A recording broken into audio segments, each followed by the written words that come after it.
Hi, Captain Grumpy here. Got a couple of new ideas for my dead-on trimmer this week. One of my problems that I've had with my trimmer is nothing, except that I don't like having the shavings flying everywhere. All the other manufacturers make a Lexan cover with O-rings to hold it in place.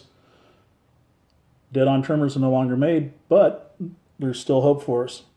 I've taken a 1¼ inch piece of PVC and cut a 1½ inch piece wide and put a slice down the middle, and I separated it a little bit and slipped it up onto the trimmer. While I was doing that, before I slid it all the way on, I had it open and I took a file and I rounded all the corners and edges so that I didn't have anything sharp on the working side of the trimmer while I'm working my brass. I don't want to slice myself and have to go find a Band-Aid. But this will cover the ports to keep all the shavings inside. It's easy, you give it a twist.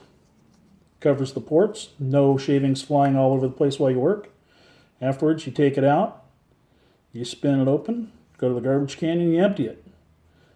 And you can spin it back shut and you can put it back in the clamp-on coupler.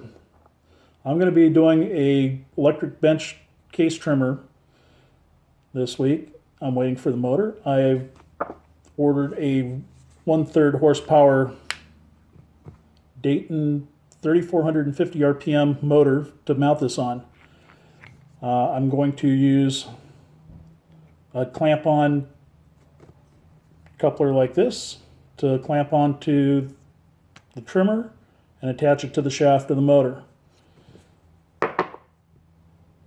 The 1/3 horsepower high RPM motor is a 1/2 inch shaft, so it's an easy mating for it. They also make couplers like this if you want to go half horsepower motor.